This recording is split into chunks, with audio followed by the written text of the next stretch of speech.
Hey everyone, how you doing? This is Amon Green, Green Bay Packers all-time leading rusher, and you're watching Packers Total Access Live, your daily source for Packer content. Go Pack, go!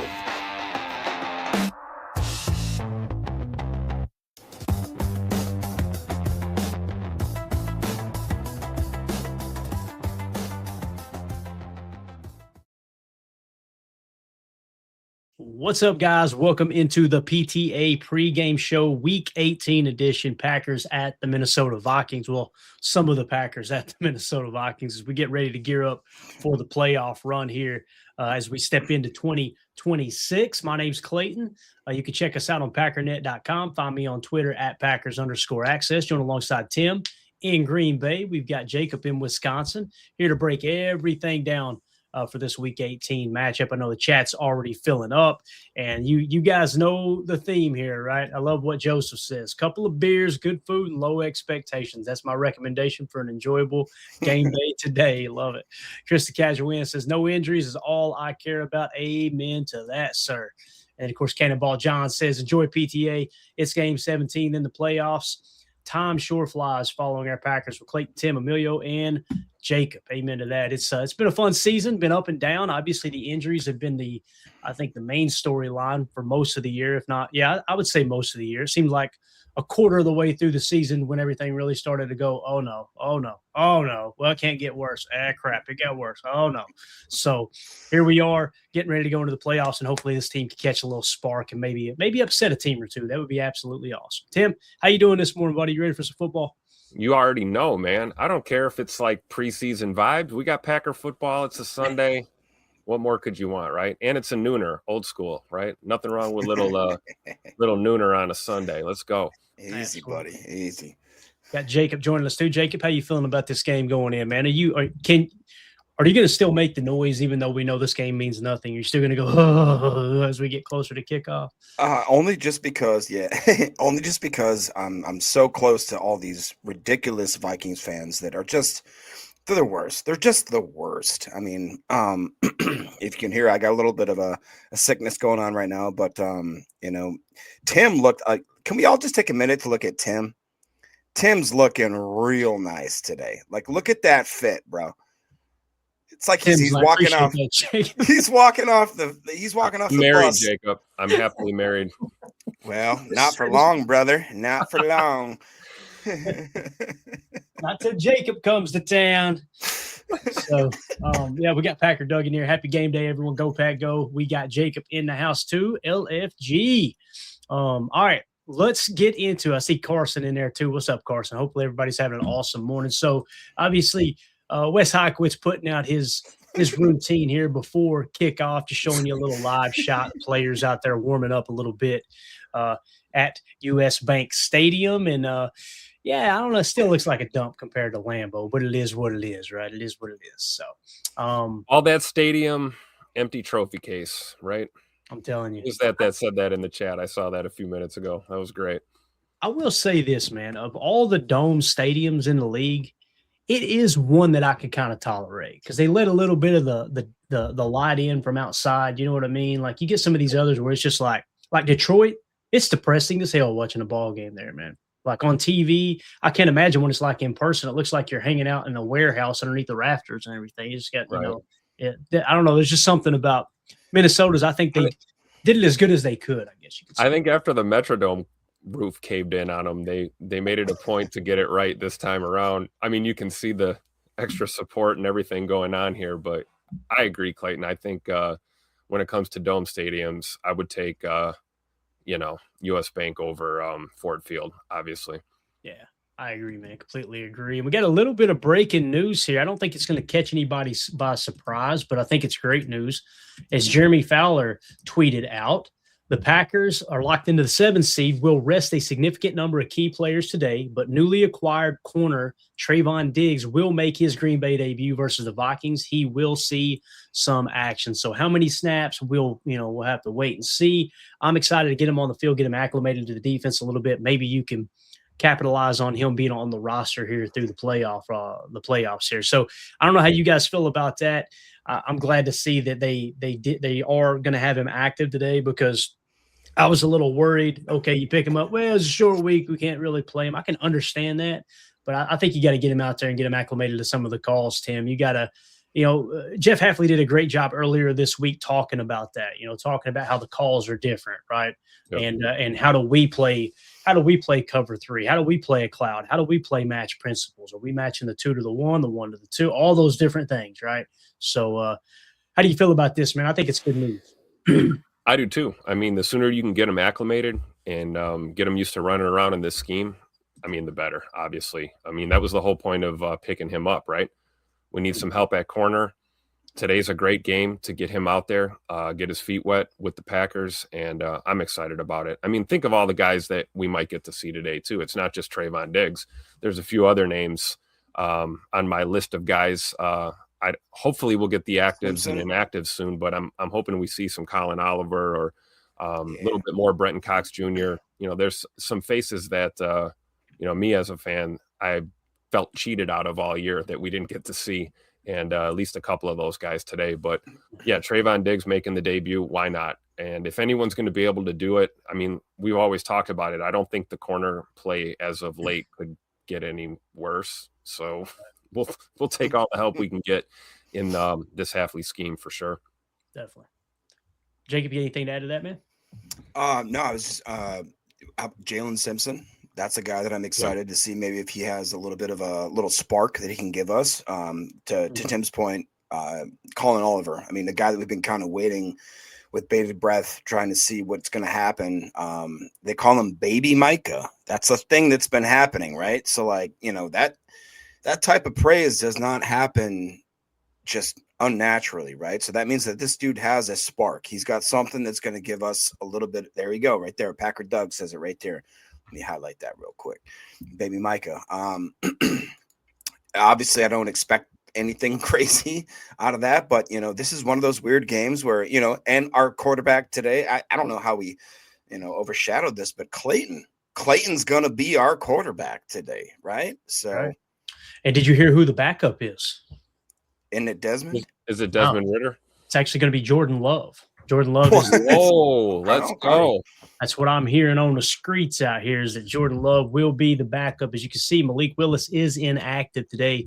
Tom Silverstein tweeting out the Packers inactives.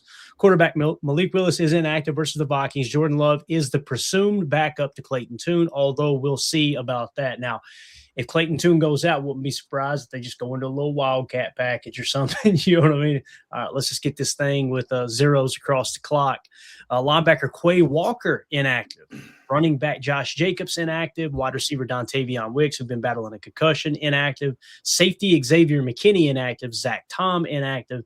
And linebacker Edgerrin Cooper inactive. So what we're going to get to see here at the linebacker position, boys and girls. Let the kids play. Let's go. Sir.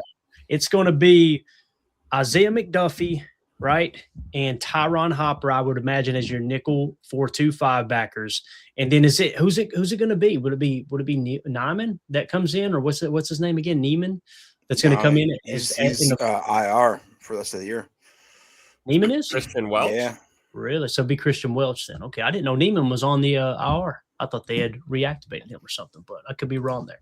They may put Colin Oliver at stack backer. You never know. I would not mind to see that, to be honest with you, Tim. I again, and I understand that people, they get excited about him playing edge, and that is what Matt LaFleur said earlier this year, that they see him as an edge rusher. I don't think he's going to tip the hand completely, but man, oh man, watching him drop into coverage and his quick twitch. And keep in mind, guys, with Colin Oliver, that's probably the player that I'm most excited about seeing too. Colin Oliver should have been a 2nd to 3rd round pick, but he had the injuries, right? So he fell. That's what caused him to fall in the draft. And just looking here at the depth chart, it's actually showing this is according to our lads. Edgerrin Cooper, Quay Walker are your starters. They're out today. Tyron Hopper, Isaiah McDuffie, and then they got Jamin Johnson. So it might be Jamin Johnson if he's healthy. Okay. I'm not sure exactly where he's at. Did we double check on Christian Welch too? Is he? I was going to say double check on Neiman because Packer Doug said I think Neiman just got off of IR, Jacob, and is in the practice window. Maybe I'm wrong. So I'm often wrong. So thank you guys. We'll see. So evidently it might be Welch that's on the IR. That might have been what you were getting mixed up there, maybe. Yeah. So But nonetheless, we'll see. We'll see who the third backer is going to be. And it's going to be exciting to see who it is. Again, this is why we talked about it, right? This has a preseason feel to it. There's no two ways about that. So we'll get to see some of the younger guys play. I'm excited about, like we said, our boy Colin Oliver playing. I'm excited to see Tyron Hopper out there for a full game too. Yes. I agree. Yes. I don't know if you guys caught the video yesterday, but we went live because there was a little bit of breaking news / rumors from Pete Doherty over at the Green Bay Press Gazette, who's saying that it sounds like the Packers are not intending on extending Quay Walker here. So it sounds like the offer they gave Quay, it wasn't enough to Quay's liking earlier in the year, and I don't know if they've pulled that offer. I don't know if they said, no, we're not going any higher. And Quay said, well, that's not good enough. I'm going to hit free agency. And I also don't know if that's a BS report. Usually Pete's really good about that stuff. And it was buried in an article. So it wasn't like the headline or anything. Although another gentleman, I think his name is Michael Rodney, tweeted it out and tagged Pete Doherty in it. Like, hey, here's the latest around that. So again, why do we mention that? Going to get a good look at McDuffie and Tyron Hopper today, right? I think Quay will probably still be starting in the playoffs, I would imagine. Although it's probably why they went ahead and made him inactive today too. So that talk doesn't get drummed up, right? Like everybody knows that Edgerrin Cooper's job is safe. With all the talk that's been around Quay this year, and is he going to be here? Is he not? If they keep him active and they play the other two guys, I could see that becoming a storyline. Quay got benched or something like that. You know what I mean? Even though we know you're not playing all the starters. So I think that's a really good move by the front office, deactivating him, So with all that being said, how do you feel about anything else y'all want to hit on in terms of the inactives there? Any other players that you're excited about watching? I think that's a great point you made about Quay. Like there could be multiple reasons that he's being held out today. Same thing with X. I mean, why are we not playing McKinney, right? These are clearly load management decisions. We want to be as healthy as we can. Regardless of what the future holds for the players that are on this roster right now. So I'm intrigued to see if maybe we see a little KT Oladapo at safety, considering how banged up the safety room is. Maybe Javon Bullard plays back there. And, with Trayvon Diggs being in the cornerback room, it gives you some little bit of depth at corner now. So maybe you see some familiar faces and familiar places, but things that we haven't seen very often. So I'm looking forward to the back end to see what that looks like, with Evan Williams and whoever else they put back there today. Right, because Tim, with him not being on the inactive list, and Jacob, get your take on this. It sounds like he's probably playing, right? Or do you think it's maybe like a Jordan Love thing where, okay, he's active, but we'd rather not play him? If that's the case, our lads has Katano Ladapo and Jonathan Baldwin as the backup safeties. So would it be those guys, obviously with Zane Anderson being on IR? I think that's the approach I would take, is to start Oladapo and Baldwin. And if you need Evan in a pinch, throw him in there here and there, but try to keep him off the field. Maybe even play an extra cornerback at the safety position too. Maybe Bullard kicks back there or something. You know what I mean?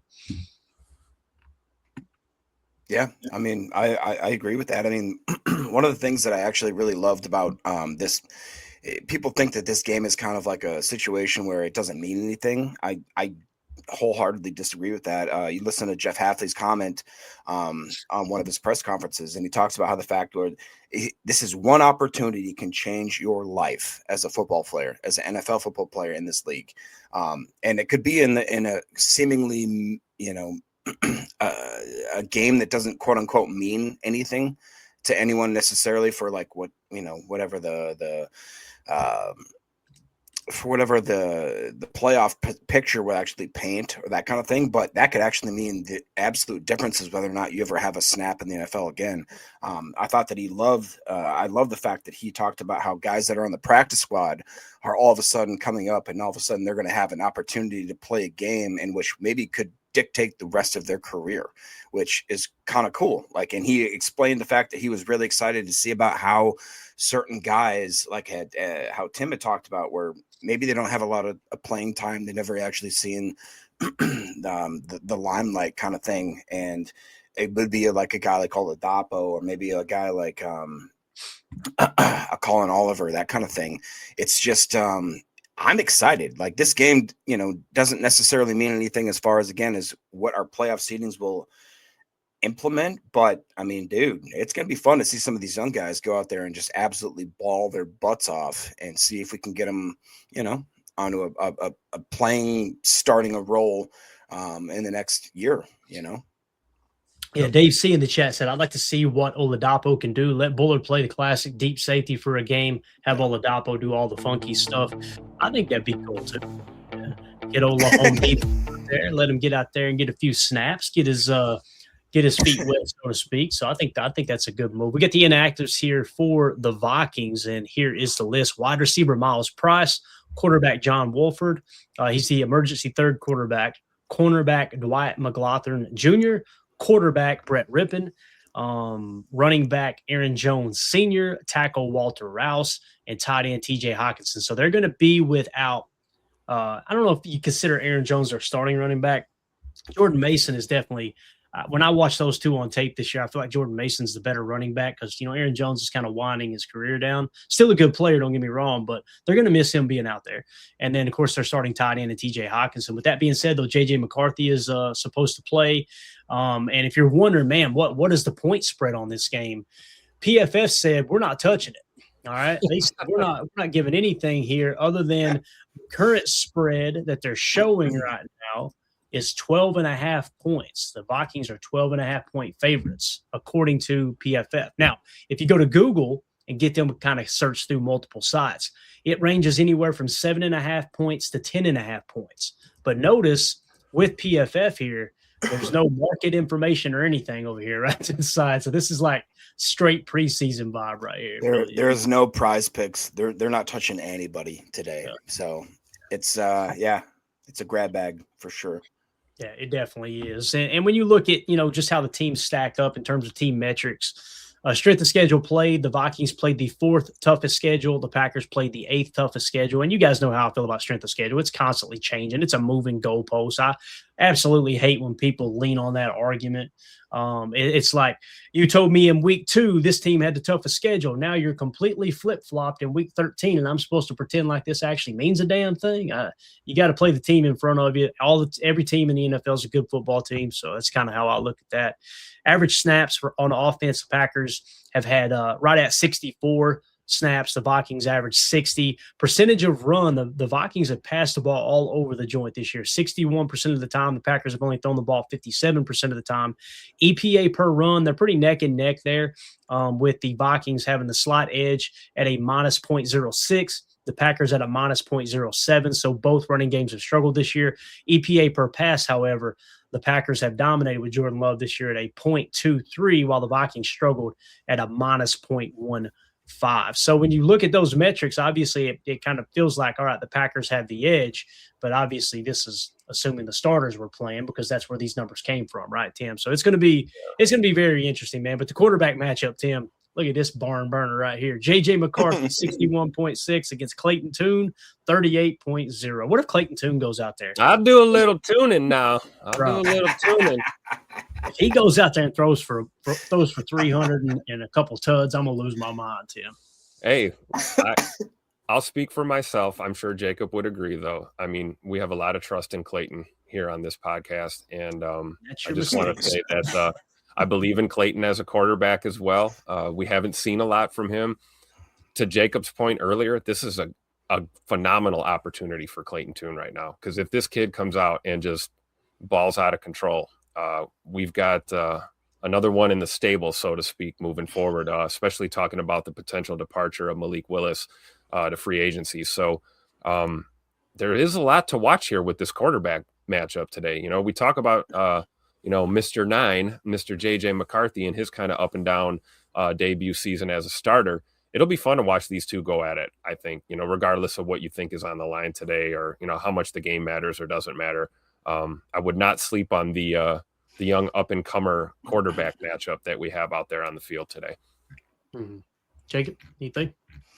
I mean, I listened to a few of your podcasts in the last couple of days where it's hard to deny the fact that Matt LaFleur, people talk about Kevin O'Connell over in Minnesota being a quarterback whisperer, quote unquote. When I listened to one of your podcasts where you highlighted the fact that what has Matt LaFleur done? He's had, what was it? RG3 is his best year. like where he was just absolutely a freak. Jared Goff's best year before he actually got traded over to Detroit. He had 2 back-to-back MVP seasons with Mr. Rodgers, obviously, and then has absolutely taken Jordan Love and I think shifted him. And what was another one that I'm forgetting? There's another one that I'm forgetting, Clayton. You had RG3 won Rookie of the Year. You had Matt Ryan. He goes to Matt Atlanta. Ryan. That's what I was thinking of. Matt Ryan wins the MVP. Then he goes to LA, and Jared Goff has one of his best statistical years. They go to the Super Bowl, and then, of course, he pops back up in Green Bay. Aaron Rodgers, 2 MVPs. Jordan Love, MVP caliber play. And Malik Willis all of a sudden just figured out how to play football when Matt LaFleur was his coach. You know what I mean? So I guess, would it be either stupid of me to think that maybe he could have a chance to make a guy like Clayton Tune? And again,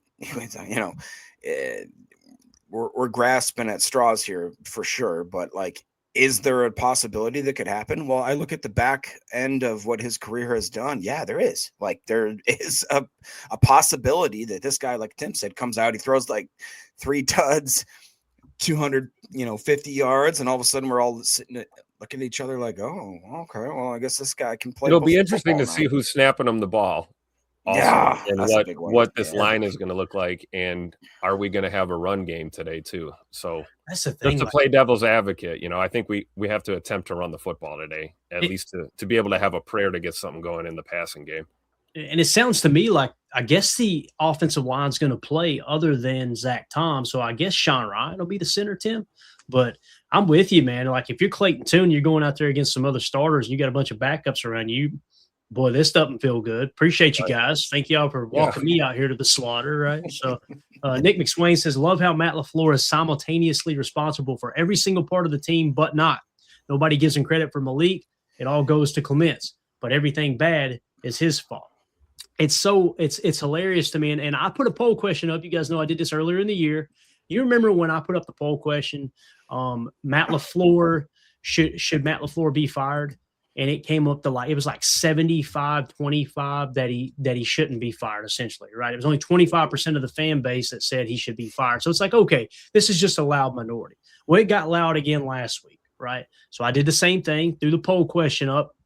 Now it's saying 86% say no, Matt LaFleur shouldn't be fired. So even more people have kind of come to their senses there, which is hilarious because, again, you log on to X sometimes, and I just love screenshotting these, to be honest with you. When someone says, I can't believe y'all are defending Matt LaFleur, I go, okay, at what point, and I said this to somebody on X the other day, I got a little bit rude. I'm like, at what point do you look up and go, almost 90% of the fan base disagrees with me, but I think they're all crazy? Yeah. Probably something wrong. Sit your butt outside.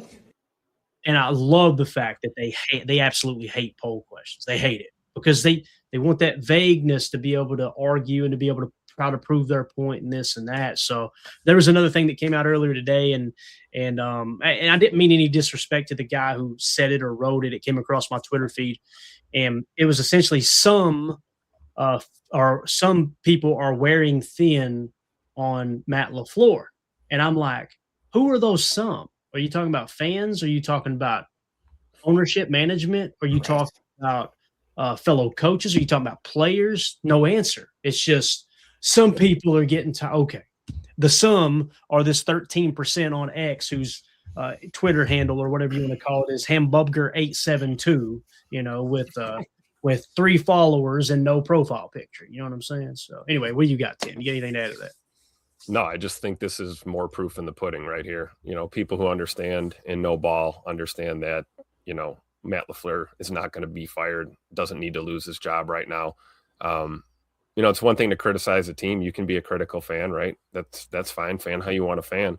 But this attitude of, fire your way into success is just illogical. It's not what we've done in Green Bay. We don't operate that way. There are other organizations in the NFL that do operate that way, and they're not usually in the mix when it comes time for the postseason. So, I'm in that majority of I'm in the 86.9% here that believes that Matt LaFleur should keep his job.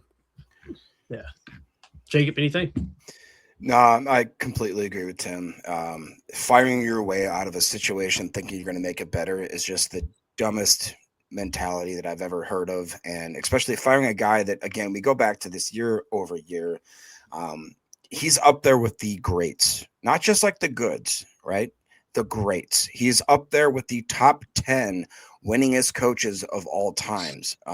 It to me is just, it's not only just stupid to think about this, it's incomprehensible in my opinion. It exactly right there what Dave is saying, firing your way to success, the Browns, the Jets, the Cleveland situation. Like, it's just, you don't do that. You don't. And like to Tim's point, man, like this guy is just, he has done nothing but bring us to the playoffs. You know, I've seen some some arguments. Well, if they didn't extend the situation where they could have the playoffs for another game, okay, cool. But they did. And that's how we play the game, right? So that's how you manage the roster all year. Like, and we're in the playoffs, guys. And you know what? In this year, I honestly, with everything that has happened, with how much adversity we have faced, the fact that we're in the playoffs, we should be thanking Matt LaFleur. We should be on our knees being like, bro, I can't believe you even got us to this point. I mean, try being a Vikings fan right now. Try it. Try being a Lions fan right now. See how that works for you. I'd rather not.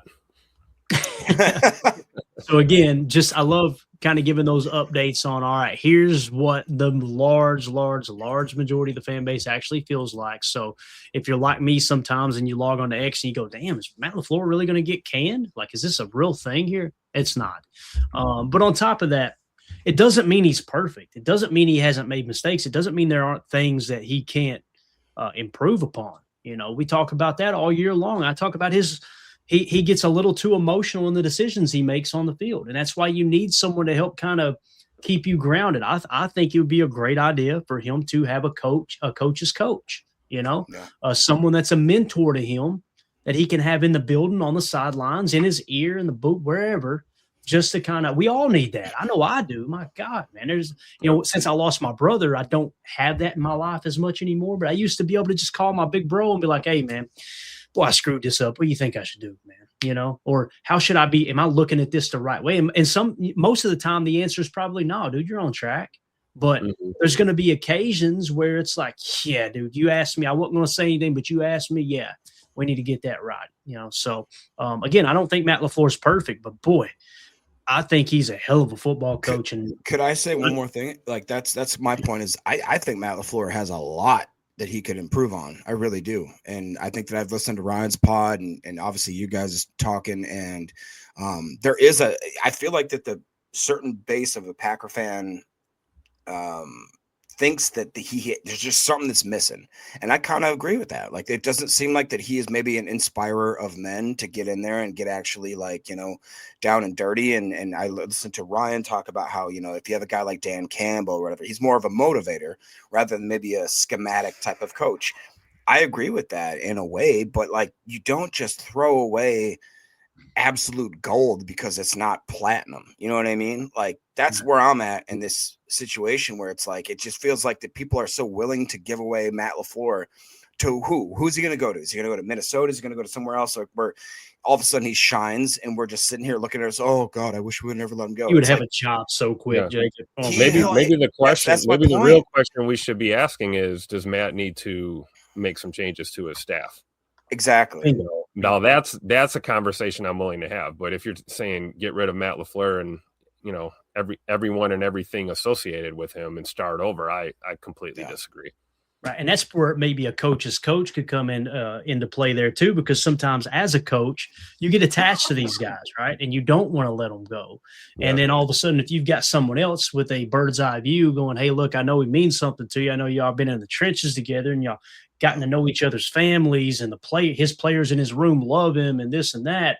But hey, this might be something worth looking into, right? Packer Doug says the only unknown in the Matt LaFleur issue is Ed policy. Not saying fire Matt LaFleur, but if Ed sees downside and more upside with Hafley, it could possibly happen. I'll never forget the night Wolf fired Ray Rhodes. And that's a very good point, Packer Doug. I don't think it'll happen, but he is kind of the wild card. We don't know how Ed policy is going to respond to these type of things.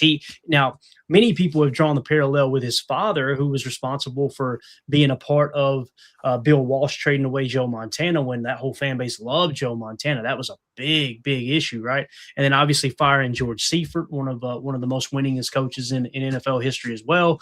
So I can understand why you're trying to, not you, Packer Doug, but just people in general trying to draw a little parallel. Like, okay, maybe that's in Ed Policy's DNA as opposed to Murphy, who obviously just had 2 coaches the whole time he was here. So. I like what it kind of reminds me of. Sorry to interrupt you. Is when the Bears thought that they were living high on the horse and they let go of Lovie Smith.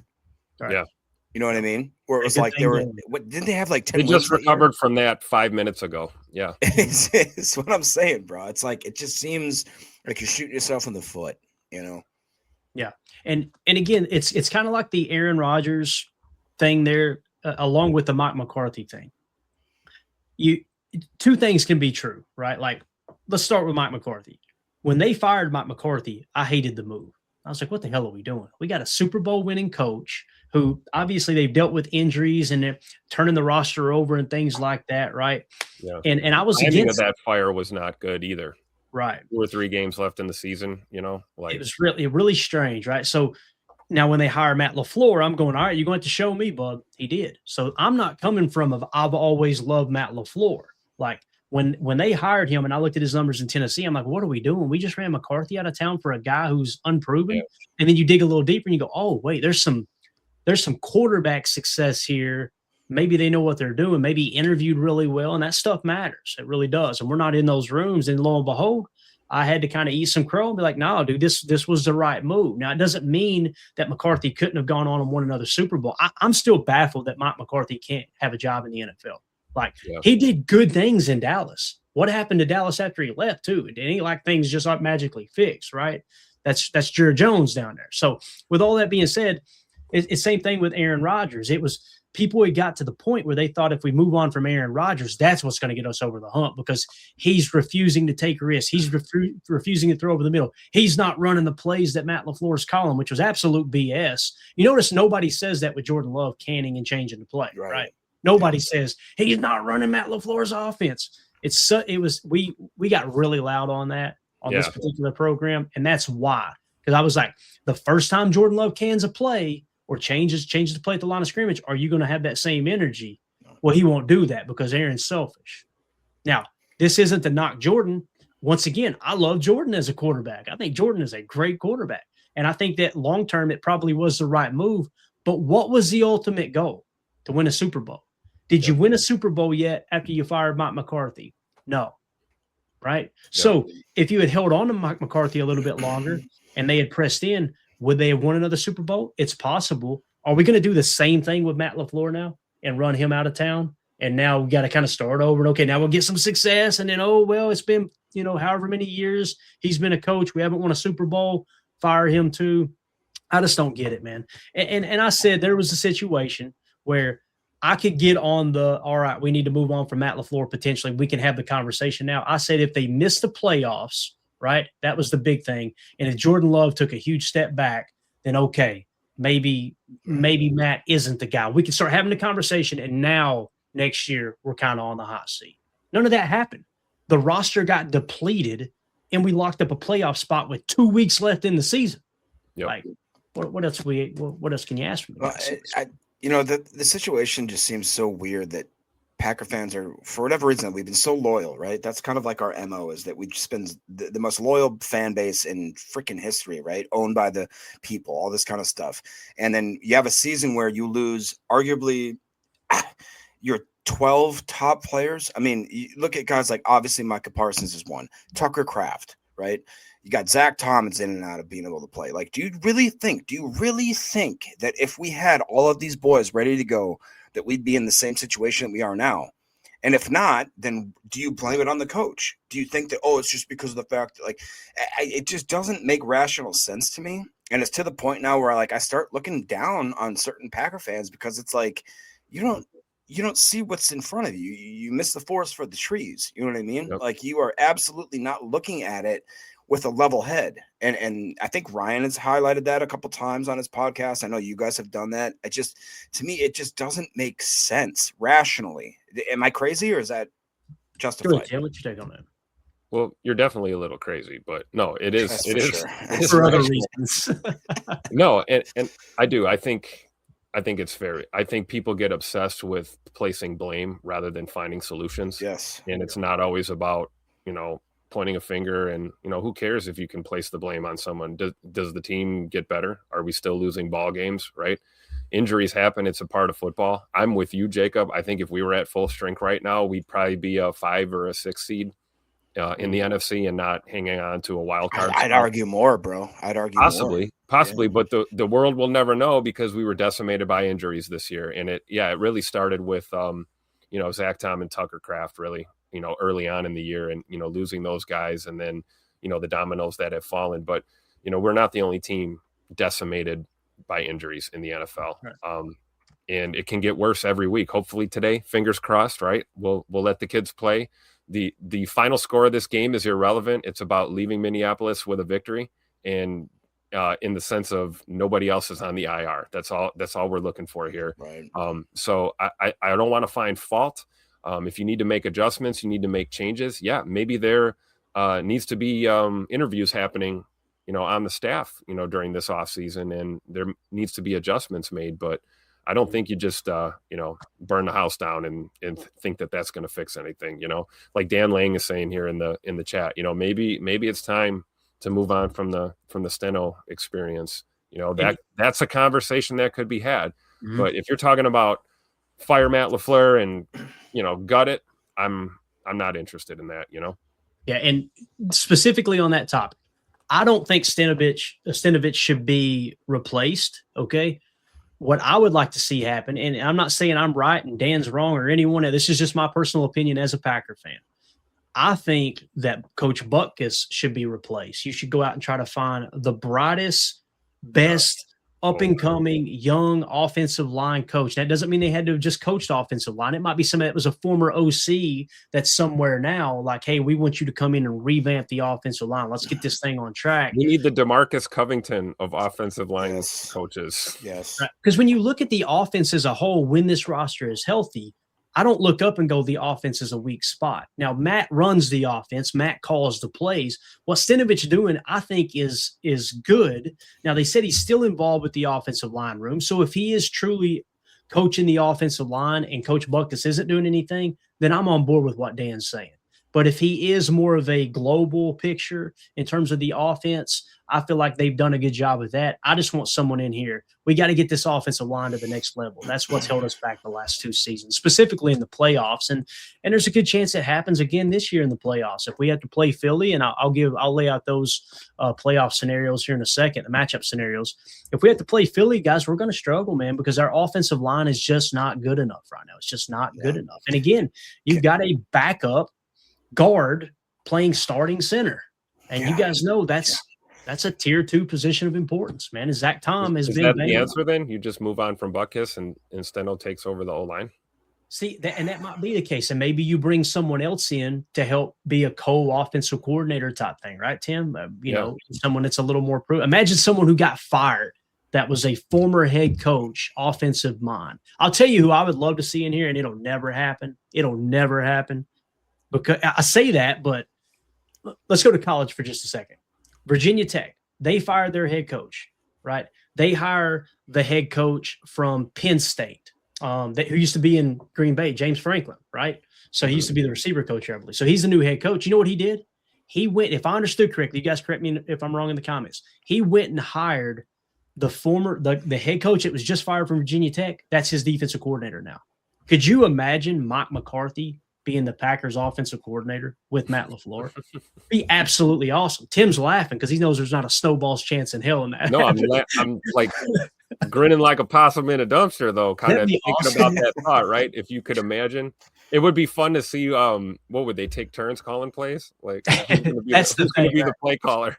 I think the play caller would remain Matt LaFleur, but just having McCarthy's background, his history, his experience in the league, to be able to kind of help. Again, not that he should be Matt LaFleur's coach's coach, not what I'm saying at all. But you've got someone who's arguably got more experience. I guess he does technically have more experience than Matt. That's his right-hand man on offense. I think that would be awesome. Now, would they butt heads? There's a chance. Egos, right? I'd like to think that both of those guys' frontal cortexes are fully developed, but who knows, right? But Jacob, you got anything to add to that? We kind of cut you off there in the middle of that. Maybe the real question is, can we bring Mike McCarthy in and he can coach our O-line? Jacob, you got anything? No, I mean, it's just, I feel like that people are just kind of looking at things through a weird lens. Like Packer, Doug is saying Franklin hired Beamer as DC. I didn't know that. Wow. I'm double checking that right now. I think I heard that, by the way. So yeah, it's a tough business, man. And like, what we talk about is my big thing, I guess, with LaFleur is that if we're going to talk about coaches, it's like, is he a leader of men? And you're talking about how Dan Campbell, blah, blah, blah, does this or does that. And I just think that I think Ryan had a great podcast recently where he talked about, like, is this guy just a motivator or is he like a chemist kind of thing? You know what I mean? Like, what type of coach do you actually want in that situational, like what type of coach do you want is going to make you do this or that? I think that it blends into every single year is different. You know what I mean? Like you look at the 2010 Packers or whatever, or you look at like certain teams where they have absolute dogs, right? Like they got like, for instance, let's say 2010, it wasn't Charles Woodson was there, right? Like you just have guys that are difference makers where they come in and they can actually make a difference because of how unbelievably they can play. Like it's just they can take over a game because of how good they are. And then you have to look at other situations where maybe they have to look at it has to be coached well. It has to be coached way better than what they're doing.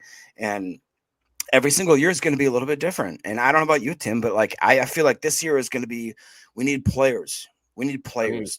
I would agree with that to an extent, for sure, because I'm not one of those people that pisses on Matt LaFleur's play calling. I think he's a great play caller. I think he's amazing. I think he's a great schemer. I think when you look at the issues we've had, decimated by injury, right? Our right. Big chess pieces are not on the board, and so we're playing with backups, or we're playing with second or third on the depth chart guys. And what we see with a lot of these busted plays is not a bad play call. We're seeing bad execution. We're seeing guys miss on a block, hit the wrong gap, things like that. Yeah. So I would agree that maybe you're right. It's, players got to play, coaches got to coach, right? And you're talking about trying to place blame. It's a symbiotic relationship. It's both of those things, firing on all cylinders at the same time. That's when you have great football teams. And I don't think it's fair to put the blame, all on lack of execution or on your head coach and the staff, because at the end of the day, like you said, Jacob, we've been blessed as Packer fans. We're always relevant. We've been relevant. Playoff teams. You can talk about being one and done and how many Super Bowls we should have won. It's hard to win in the National Football League. It is not easy to win championships. So I think we take that for granted a lot. And I think a lot of the hatred towards Matt LaFleur is unwarranted. Honestly, I do. I feel that way. It's crazy. It's insane. Just to confirm here, I don't want to give any misinformation out. From an article earlier this year, Virginia Tech hired former head coach Brent Pry as defensive coordinator under new head coach James Franklin. The hiring reunites two coaches with more than 3 decades of shared history. Franklin first knew the Pry family when Brent Pry's father served as the offensive coordinator in college. Franklin and Pry later worked together for 3 years at Vandy before moving to Penn State. At Penn State, Pry spent 7 seasons as Franklin's defensive coordinator before becoming Virginia Tech's head coach in 2022. So he was the head coach up until 2025. He was fired after an 0-3 start in the 25 season, and then he was hired back as the DC. So I think I got that right if I'm reading that article correctly. So just wanted to – I don't want to give any misinformation out there. I'm pretty sure that's how I explained that here. So some other information here around this. Anything else on the coaching chain? That was a good conversation. I enjoy that stuff. No, I have an interesting question, which is brung up by @55Reaver. He says, injuries are not an excuse. They are a fact/reason. What is y'all's response to that? Because to me, it's like, all right, I can understand that if maybe it's like 1 or 2, but when you have like literally the top of your top, I mean, is there a way to push back on that a little bit? And honestly, No. I'm not trying to push back on you at 55 Reaver, whoever you are. No, I think what I'm under, and I could be reading his comment wrong. He's saying injuries are not an excuse. People say, well, that's just an excuse. That's just an excuse. He's saying, no, that's a fact. It's a reason that something. Okay. Gotcha. Yeah. And that's kind of like what I was saying is, there's a portion of the fan base that wants to point out excuses or place blame, or that's not what it is, right? Here we go. I agree. I think Reaver's right here. And here's the way that are a part of football, but you get he just clarified right here. Yeah. And here's the way I approach that. The fans that really feel like it's just an excuse. Okay, then you're telling me that a team can go into a season 60, 70 million under the cap and they can compete? Well, no. I'm just saying other teams have to do it. Right. No, right. Blank. Like every team has to deal with injuries. Yes, some get more than others, but you can't sit here and convince me this team has a better – look at it this way, the point spread. The point spread is being reported at 12.5-point underdogs today. Oof. Why is that? Because Clayton Tune's starting. Okay, so if injuries don't matter, then why did the point spread swing so far? Like, what are we talking about here? Again, and that's what they'll say. That's just an excuse. That's just an excuse. And I think that's what 55 Reaver's saying is it's not an excuse. It's a freaking reason. It's a fact. This is what you're dealing with. Absolutely. Yeah. No. Okay. I think it's well said. So, this is pretty cool. Tom Silverstein tweeted out after working out with Keyshawn Nixon, new cornerback Trayvon Diggs signs autographs at US Bank Stadium. He'll be playing today. So, will he start or not? I seen somebody asking, is he actually starting? Will he start or not? I don't know, but he's definitely going to be playing today. I think it's going to be exciting for him to get a fresh start. And listen, the beautiful thing about this is there's no guaranteed money attached. The Packers can move on after this year. But if they like what they see in practice, they like what they see in this game in the playoffs and go, we want him back, he's on the hook next year for $15 million against the cap. If you see him as a true viable starting cornerback, that's not horrible money. That's a fairly reasonable number for someone who has been a former All-Pro.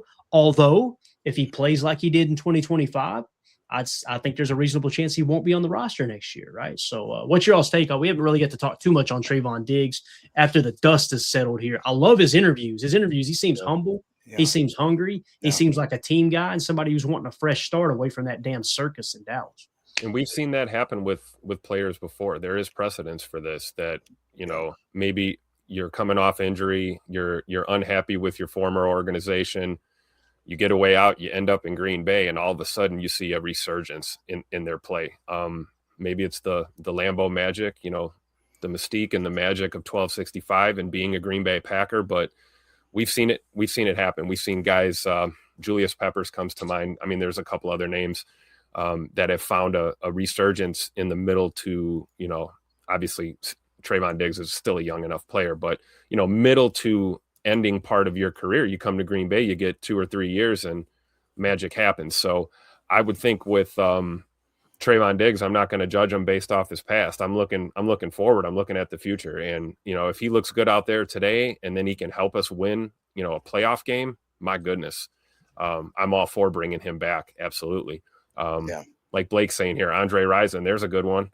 I mean, before his house got burned down, he was he was definitely one of those guys that had a resurgence. Helped us get in a Lombardi. Shout out Left Eye Lopez, right, Tim? Yep. Absolutely. Man, that's a wild story. I'm telling you, we need to do a segment on the show every now and again. Just football crime, NFL edition. Yeah, just dive into some of this. Yeah, there it is, man. And unfortunately, I believe she has passed away. So rest in peace. Lisa Left Eye Lopez. Yeah, that's kind of what she was. She was one of those people that was, kind of, amped up, tuned up, right? Like, hey, look. Hey, and I'm not going to speak to whatever was going on off the field with those two. Exactly. I'll talk about Andre Rison, the football player, all day. I don't know what happened. Allegedly. Yeah. Right. This is really cool here, Jacob. Check this out. Packers tweeted out, you guys are already making Trayvon feel at home. That's him signing that autograph. So they were right there on the scene. It's just pretty cool, man, to see him step in. Dallas fans are going, they're trying to paint a picture all week long that he's a bad human being. You know what I mean? Yeah. It's again some of the same stuff that we saw with Micah, where people had a certain narrative that they wanted to paint. You look at, and to your point, Clayton, I've listened to your podcast over the last few days, listening to him talk. He's just a good dude. He's just a good man. Like, and I think that he understands that he's in a position now where if he does his things right, if he crosses the T's and dots the I's and does all that kind of stuff, that he's going to be able to have a career in a great position where he can actually raise a family, do whatever the heck he wants to do. I think that's the same thing with, like, it was very surprising when we saw Micah come there and just all of a sudden kind of just duck all that stuff we were talking about. And is that the Dallas media that's kind of painting a picture that maybe, is bull crap? I'll try to keep my, cussing to a minimum here. Thank you. And it seems like he's ready to just turn the page, right? And that he wants to just have an actual end of his career. And if I've listened to Ryan's podcast too, where it's like, if this guy wants to come here and actually wants to play ball, let's do it. So I'm excited. I think we may actually see him today. That'd be amazing, right? If we can see him, and if he does, can y'all believe? Even if it's 25 snaps or if it's 25 snaps, what if he gets a pick and he just takes it, dude? Bro, we're gonna lose our poopy. And I'm telling you, man, I'm here for it. I think that as a whole, people want to come to Green Bay because they understand that, like, the NFL is going to be it's a tough business to make a career in, and there are certain organizations that you can go to and you can actually have like a happy life. You know what I'm saying? And I feel like that, honestly, like when Micah talked about how he doesn't care about nothing, he doesn't want to go out to clubs, he doesn't want to go out and like get girls. He has his wife, he's got his kids, he's got that. So I want to be in a position of Jacob, basically. Well, hey, now here there. I'm just saying, this guy is a G. He's meant to be here, and if he can be here, then let's go, man. Let's hang the jersey on the freaking and he could not do anything, right? This could be one of the stupidest signings of all time. Maybe he's only here for a week, right? But that little chance of hope, that's what we're here for, right? That's what I'm here for. Got another coaching question here. Go Pack Go All Day says, does Hafley stay or go after this season? It's a great question. I feel like his head coaching, he's still going to get interviews for head coach. And we think Hafley would crush an interview. But at the end of the day, they're going to look at the numbers too and be like, okay, this defense has struggled down the stretch. They're going to take everything into consideration like we did. You lose Micah, you lose this player, you lose Devontae Wyatt. Like, okay, I think the buzzes went down a little bit on Hafley getting a head coaching job. But I still think if he gets an interview and the right interview, he'll go in there and crush that thing, and there's always a chance you could lose him. Now, in terms of should they fire Hafley, if that's the case, absolutely not. I don't think that's what he's saying. But Chuck Jagger says, I think he's gone. Tim, what do you think, man? Based off of how the season is wrapping up here, the playoffs probably going to play a role in that too. If the Packers go on a run here and the defense plays great, all of a sudden I could see it heating back up. More interview opportunities and probably higher contractual offers. We know the rules, right? The Packers cannot block a promotion. So, if he gets an offer that he accepts, then he's gone. That's how it works. However, like you said, based on how the interview process goes, maybe Hafley is happy staying in Green Bay as the DC based on what the offers are from whatever teams that he's interviewing with. Just because you interview for a position doesn't mean you're automatically assuming you're going to take it. And, so I think we have to give credit to Jeff Hafley and his decision and what's best for him and his family and, what he wants to do professionally. Obviously, who wouldn't want to be a head coach in the National Football League? However, if he feels like he's going into a worse situation or a mismanaged team and the contractual offer doesn't look that enticing, maybe he's content to stay on as a DC. But that's ultimately up to him, right? There's nothing the Packers brass can really do about that. So I would anticipate him getting at least a handful of head coaching job interviews. Yeah. And if we go on a little run here in the playoffs, he might get a lot more, What do you think about Blake B. Go Pack Go's comment saying Hafley knows what he's got, an excellent shot at the ring in Green Bay next year? I'd argue even, if we get a run this year, that kind of thing, right? So, like, do you think that he is the type of coach that actually wants to stick around for a team that he thinks actually has the guts, the muster, whatever you will, the piss and vinegar that actually can win one? You think he wants that? If the question, Jacob, is would Hafley turn down $8 million a year as a head coach to run his own team and try to win a ring, he would turn that down to potentially win a ring in Green Bay? I would say it's no. But again, that's one of those things that kind of gets tossed around a little bit. And it's like, yeah, it depends on the money. It depends on a lot of different things. It really does, right? So just to put this up here too real quick, since we were talking about Hafley, it popped up on Fox NFL Sunday. I paused it real quick. Defensive candidates, all right, for head coaching jobs. These are the top 10 candidates in no particular order.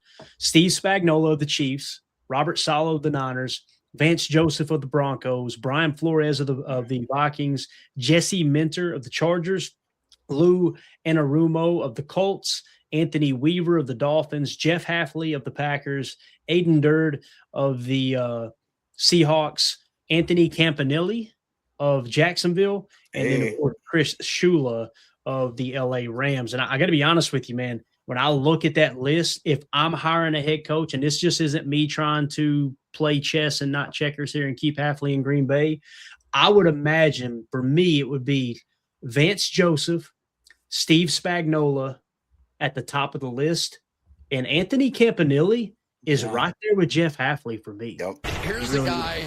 So those are the ones. If I had to choose from that list and I had to pick one, I would probably go Steve Spagnuolo, although I can understand Vance Joseph. Aiden Durd is really, if that's how you say his name, D-U-R-D-E. If he really is truly a head coaching candidate, I don't know enough about him, but that Seahawks defense has been buzzing. The problem is they got a defensive-minded head coach, and that would suggest he, Coach what's his name, McDonald up there, he's probably the magic there, as opposed to someone like Steve Spagnuolo. Obviously, Kansas City's offense has struggled, and that defense is the only reason that they've really the last 3 years that they've competed. Everybody thinks it's Travis Kelce and Patrick Mahomes. That defense has carried the water. So just interesting to kind of go along with the conversation. CJN with the super chat. Thank you so much, man. That is way, way too generous. We appreciate 50 burger. Look at that. He said, not here as often, but so proud of the success of the show and all the hard work you all put in. Thank you and happy 2026. CJN, thank you so much, man, for the calm super chat, buddy. We greatly, greatly appreciate that. The channel is blowing up. We got another badge yesterday from YouTube. We hit 7,500. We blew by 7,500 subs, but we got a badge that said we hit an all-time high in December. We had our most subs in 1 month. We had 760 new subs in the month of December. So the channel is on fire. And it's heard it from a fan right here. It's because of people like CJN in the chat. We try to include people and have a conversation, and people want to be a part of that, man. They don't want to be talked to. So it's more about the listeners, the viewers, than it is us. But we greatly appreciate that, CJ. Thank you so much. Thank you for the support, man. That's awesome. Absolutely awesome. It's an interesting question. Then we're going to hit a couple more things to get out of here real quick as kickoff is creeping up on us, man. It's getting here quick. Anthony in the chat says, why aren't we using Golden more? It's a great question, Anthony. And it's been talked about all over X. Most people just want to blame LaFleur and well, it's just, they're just refusing to use him. Normally, this is where I would defend the coach, but again, I've been very vocal the last few weeks. It seems like with the game on the line, somehow, some way, Bo Melton is getting targeted late in the game. And it's like, wouldn't you rather that be Matthew Golden, right? And this is strictly a fan's perspective and speculation based off of what I've seen this year. When you put those two things together, Matt LaFleur wants the best options on the field with the game on the line. He's not out there going, yeah, I know that guy's better, but let's put him out there because I like him more. Now, go back to watching the tape. We've watched the tape all year long. We've seen on several occasions Matthew Golden not running the proper choice route, not running at the right depth, running guys into each other a little bit, right? And that doesn't mean he's a bad football player. He's a rookie. That stuff. That's why I get pissed every May when we look up and I go, I'll be damn, we got the youngest roster again because these type of things happen every year, right? And rookie receivers in Green Bay, I mean, Devontae Adams comes to mind. I mean, there are guys that are absolute legends that you look at their rookie season, they were not utilized, they were not targeted. It takes time to get worked into things here. Devontae, McCobb, Jordy, all. Yep. And in this day and age where people want to turn on Madden and Matthew Golden's fast, I'm gonna send him right over the top. You know what I mean? And when you see him juke the Cincinnati defenders out of their shoes on Sunday, like we did this year, you're like, whoa, this dude has got a ton of talent. But again, that may not give you the best opportunity to win in and out every Sunday. Now, those two things, right? Plus, he's been banged up a little bit. He's been injured. There's one game he came in and played 5 snaps and he wasn't quite helped. There's some of that stuff going on too. So, again, that's just my personal opinion based off of what I've witnessed this year. It doesn't mean that I'm right in all those assessments. That's just kind of how I see it. What's your all's take on it? Do you guys see it any other way? What do you think, Jacob? Nothing. I'm just taking strays over here by CJN talking crap about my fantasy football. All right, you know what? I didn't win. Okay. He said, all good. I had a little extra cash from the PTA Fantasy Football League at LOL. Anyone who won the other league that Jacob wasn't in. All right, guys.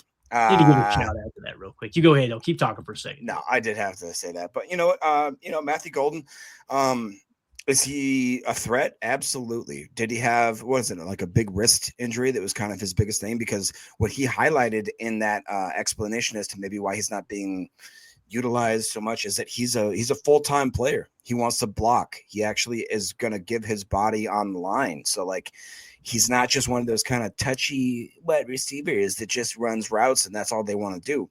This dude's a dog. He actually wants to go out there and puts his body on the line. So, and to Tim's point, we got a lot of guys on our roster. I mean, that was the thing that we started this year. We looked at it and we're like, dude, I don't know anybody in the NFL that has a better 6 or 7 wide receivers on this league. You know what I mean? Like it's just insane the amount of depth we had. And of course, as things happen, we lost a ton of them, and it's absolutely terrible. And it's just been one of those years where it's like you can't count on the fact that you have a depth situation, because for whatever reason the football gods decided they're going to take away all of our good players this year and do it in key times. So it's like it's just weird, man. I think like Ed Madden was saying too, it's like, Golden has been utilized in multiple roles. Did you have to pull that up, Clayton? Really? Yeah, absolutely. We got to give a shout out. Go ahead, Tim. What's your thought there, Tim? I'm gonna I was just saying, it's like, come on, you speak about Matthew Golden. He has all the talent and the attributes, right? But like you said, Clay, he's a rookie. He's fast. He's got good hands. I mean, some of the best hands on the team, arguably. I mean, absolutely. Yeah. But he's a rookie. He's playing multiple roles in this offense as a receiver. And you're right. Maybe he's not getting a target on a rep because he's running the route too shallow, or he ran the route too deep, or he ran outside instead of inside. Those are normal things that happen to any rookie receiver getting acclimated in an offense, let alone a Matt LaFleur offense, something as complex as that. So I think the targets are going to come with time, and I'm not worried about Matthew Golden at all. I think the future looks bright with him. Yeah, and people don't do what you tell them to do. People do what they see and hear edified, right? So if you've got a receiver who's made mistakes and you just go, well, we know how good he is, we need to get him more reps. It's just, and you got the other receivers in the room that are doing all the right things. And this isn't me justifying Bo Melton being on the field for the game, potentially game changing play, the game winning play, right? Yep. But just simply speaking, it's about culture. You've got these other guys that are making the right decisions, and Jordan Love completely trusts them. Now, you've seen, as the coordinator, as Stinovich said, and as Matt LaFleur said earlier this week in their pressers, they're getting on the same page, and they're saying in practice you're even seeing it too. So it's coming. It's coming. But again, a portion of the fan base, and that's not a shot at whoever it was that said that in the chat. It's just I'm the same way.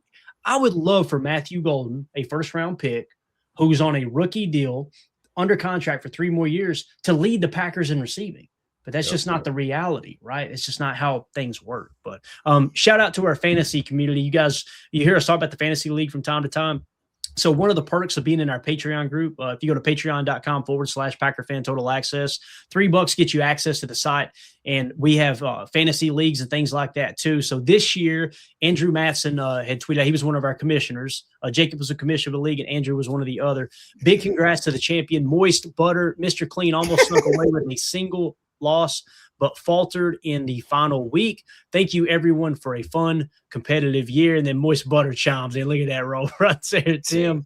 It don't get no better than this, dude. Look at this guy right here. I've got a robe just like that. I love it. He said, Hugh Hefner edition right there. I was going to say, you had the Playboy logo on the back, don't you? You know? I know what's going on. So moist butter out, fun season. Look at that right there. You kidding me, dude? Awesome. And then he said, Jordan Taylor said, let's go. And it showed just kind of some of the rankings there and everything. So it was Jordan Taylor won. Did he win your league, Jacob? Is that right? Yes. Okay. So Jordan Taylor won that Belt league. ass, BTA. Know what I'm saying? So that I hate to out people, but I think that might have been CJ. I guess that's CJ. Everybody's got different names, and YouTube's a different name from Twitter. Jacob, where's your name? Yeah, it doesn't matter, Tim. It's very low. All right. So anyway, that's what we're talking about with the fantasy league. So let's get these super chats real quick. And again, thank you so much, CJ. Appreciate it, buddy. Super chat from Josh Martin. Today could be Rodgers' last NFL game. What a career, man! Tonight's game, boys. I think I'm going to crack out a little bourbon. Must be TV right there. The guys were making fun of me. I went to dinner on Friday night with a bunch of my friends. I couldn't get through the second beer. I'm like, boys, I'm a lightweight. I'm getting old. I just don't drink anymore. But tonight I'm going to break out a little bourbon, and we're going to watch Aaron Rodgers try to seal up that AFC North. That's good. Let's go. Thank you for the super chat, Josh. Appreciate you, buddy. King Tron with the super says, what's Trayvon's number, y'all? Go back. 2-8? Yeah. 2-8? 2-8? 28? Yep. So A.J. Dillon's old number. But I like – who? Long gone. King Tron with the second super chat. Thank you so much. I feel like Golden is our number 3 next year. Completely agree. And it depends on what you mean by number 3, right, Tron? Like it comes down to positionally where are they going to play alignment wise. Deployment is what Greg Cosell always said, in sense of deployment. So I think next year what you're going to have is Matthew Golden will be the X receiver. That's where Romeo's played. I think Rome will probably get some money in free agency, and the Packers will probably let him walk. You'll have Christian Watson in the Z, and you'll have Jaden Reed in the F, or the slot, the moving slot. Now, with that being said, what we've seen is Jaden Reed and Christian Watson can play any position at wide receiver. They can play X, they can play Z, they can play F. That makes it very, very hard to scheme against. You can't just assume that's where they're going to be every single play and dictate the coverage that way. If Matthew Golden, with another full offseason under his belt going into second year, gets a complete grab of this offense, he's the same way, because Jaden Reed, when he was out, Matthew Golden was playing the F, right? So, and Christian can play the F. What I've noticed is their rookie years, they put him in the F a lot until Jaden Reed flashed, and it's like, okay, Jaden Reed's our F receiver. That's the dude this offense needs to kind of run around. So, with that being said, I agree. If you're talking about number 3, meaning he'll be one of the 3 receivers on the field in their 11 personnel, completely agree with that. I think that's what the look will be next year, and I think you'll have a healthy Savion Williams. You'll also have Dontavion Wicks. Those will be the 2 rotational guys, I believe. So anything you guys got to add to that? I agree. That's part of the process, right? We're building a team, not collecting talent, right? And the writing's on the wall. We talk about guys hitting free agency. We know in our heart of hearts who's going to be sticking around here long term. And MG is definitely a piece in that puzzle for sure. Definitely. Pack Attack with the super chat. Thank you so much. Good day, boys. If the Eagles win, Bears lose, Packers face the Eagles in the wild card ? Thank you for the super. And you were reading my mind. We had this next on tap. So I said playoff game in Chicago, and we had to show our boy Raji putting the belt on. You guys remember Hey, that, what's right? up? A blast from the past there. So Packers wild card road trip, Chicago or Philly. Here's the way I understand it. And anybody in the chat, if I've got this wrong, please correct me, okay? If the Bears lose, but the Eagles win, we play Philly. Okay, so it's got to take the Bears losing to the Lions and the Eagles winning today against the Commanders. Both of those things could happen, right? More likely, slightly more likely, I guess you could say, if the Bears win, we head to Chicago. If the Bears lose and the Eagles lose as well, we're still off to Chicago. Okay, so there's a better chance of playing in Chicago. I want Chicago. I was going to say, is there a Packers fan that doesn't want to play the Bears in the wild card game? Go down there and smack them in the mouth, dude, and just shut them up in their season. They ran that mouth. Oh my God, dude. So how do you guys go? Jacob, do you see it any different? Would you rather go to Philly or Chicago, man? It's kind of choosing between puke and vomit, I guess.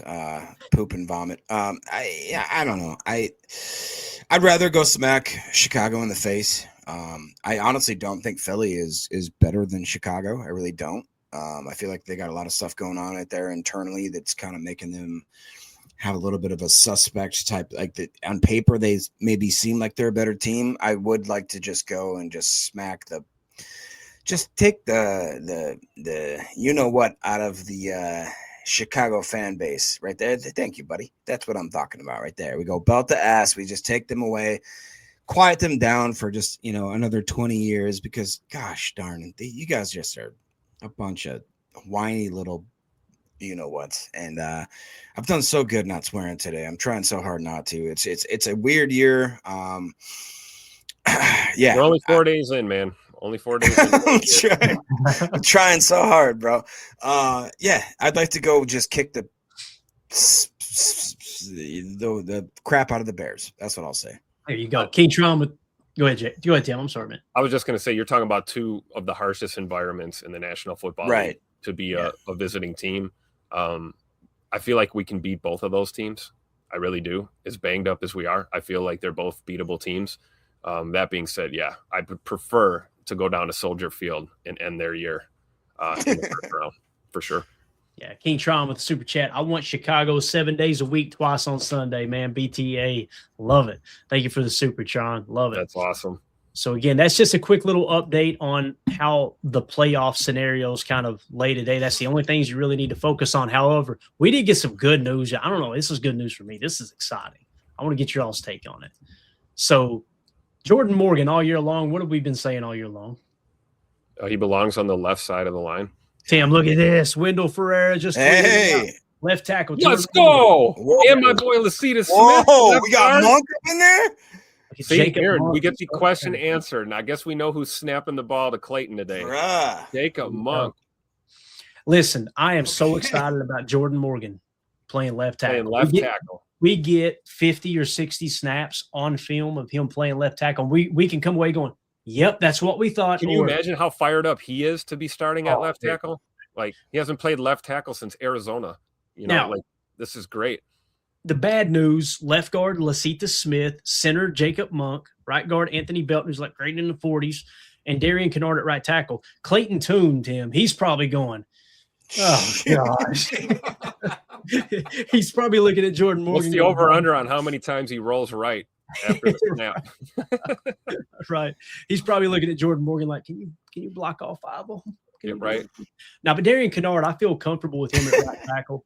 And again, Anthony Belton's got to show something, man. He's got to. But I just love that we're going to though, right? I'm not giving up on Big Escalade just yet. Joseph in the chat. Holy poopy, Toon's going to get killed. Oh man, this is bad. This is bad stuff. Oh boy, it's Clayton Toon got to be feeling like he's in Dilly Plaza today, Tim. You know what I'm saying, bro? This ain't good, man. It's going to be a turkey shoot. We're going to get to see the full gamut of his game today. Let's see watch how us he put goes up on 50. the run, right? Watch us just put up 50 at the top of the drop. Hammer that check down route, boy. You better be on it today. Look! All of a sudden, we got some weirdos showing up. It's funny we ain't seen them all year. All of a sudden, they pop in here when we're playing all the backups. Guys, it's their Super Bowl today. Let them enjoy this moment. Let them have it. They're in a Packer pregame show chat right now, talking about Skol. I love it. Stupidest chant in the National Football League. Skol. It's hilarious that they have been so quiet this year. In week 18, in a meaningless game, they come in here firing on all cylinders. They just all came out. I swear to God, there must have been it just happened in the last 3 seconds. All of them. We greatly appreciate the extra views, y'all. Hey, I can't wait to see our third-string quarterback do better than your starter today. Let's go. Dude, this is one of those things that the Packers, happening? Like I said, 12.5-point underdog, some are reporting. What if the Packers somehow beat the Vikings today, dude? I feel like it's going to happen, brother. That would be 17-14 Pack. Let's go. Bro, could you imagine?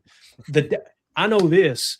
I'm going to be like these asshats if the Packers somehow win this game. I'm going to be in post-game shows for the Vikings fans talking that crap. That is going to be hilarious, man. Absolutely. So, y'all don't forget to hit like and subscribe there, Skull Nation. Thanks for your support. I do have a question for the Viking fans. Who do y'all got next week? What's the seating for you? Where are y'all? No, where do you play? Where do you play next week? Playoffs? Don't talk about it. Playoffs? Where did they all come from, dude? They all just showed up just now. What is happening, bro? I've been a part of a group before. King Sean here says, "Shove that horn where the sun don't shine." Man, I love it. Thank you for the love it. Can we send King Tron a super chat? Can we send it back to him? Thank you, Sarah. That was awesome. Full refund for that. Sometimes they do like raids where they'll raid other fan bases stream. I know Packer fans have done it before. That's what it is, as they say in Viking raid. Okay. Love it. Hey, you guys, wherever you're raiding, at least they're good at something, right? Listen, wherever you guys are raiding from, shout out the name of the show. I'm being serious right now, too. Yeah, shout out the show. Shout out the chat. Yeah. I think this is fun. I really do, man, when they do this type of stuff. Just jump in the chat. But I live right on the border. I know you guys are not serious. You guys have a terrible life. I can see you. I literally watch you every day. It's great. Yeah. So, yeah, let me know. I do want to give y'all I'm being legit. I'm not being a smart ass here. I want to give you all whoever show a shout out that did the raid, because I think that stuff's kind of cool, man. Again, I've been a part of that too. So let us know in the comments, and we'll try to shout it out next time. So, yeah. Oh, you got it? There you go. I'm waiting for somebody to tweet me the video that's got Homer and Bart sitting on the couch and it's all dark and they just patting the couch like, come sit down. That's gonna be there you go. Yeah, so I don't see it, right? All right, so they didn't post it. All right, it's cool. Vocal Vike, maybe? Is that it? Anyway. I can't all right, tell. cool. Whatever the name Vocal Vike, yeah. Yeah, whatever the name of the channel is, hell, I'll go sub to the channel, man. I like keeping up with other North teams too, so it'd be cool. But appreciate y'all swinging through. That was funny, man. So, all right, you guys got anything else, man? We're getting close to kickoff. I got to run downstairs and get me something to eat. Go, Pack, go. See you on the post-game show after that dub today. Let's go, Pack. Let's go 3s and 4s and 5s and new guys that just got here. Let's get it. BTA. You know what I'm saying? That's right. Do it for Nate Hobbs, man. Let's go. Yeah. Yeah. King Tron. They missed Clays like the playoffs. Thank you for the Supertron. All right. Anything else, Jacob? You got anything at all, man? No, it sounds like it'd be the Vocal Vike podcast there. All right, man. Nice. Hey, you guys, good to see you. You know what I mean? It's nice. It's basically like kissing your cousin, right? That's what you guys do every year. Here we go. Shit, I'm from Kentucky, but you preaching to the choir. All right, we're at that. You're gonna get your ass kicked, and that's exactly right. All right, everybody have a great day. If you would hit that like button on the way out, feel free to sub if you were new here. We will be back immediately following the game for the PTA post-game show. Appreciate everybody making us a part of your pregame festivities. For Tim and Jacob, my name's Clayton. This is PTA. The post-game show is already created, okay? You can click on that link over on our YouTube channel and use that as a comment section if you guys want to get in there and just do a live chat about the game. We'll go live as soon as the game's over, but the chat is already up and running. So we'll see you guys in there. I hang out in there every post-game show as well. So, again, I'm Clayton. That's Jacob. That's Tim. This is PTA. Go, Pack, go. Here we go. Nice. Bye, guys.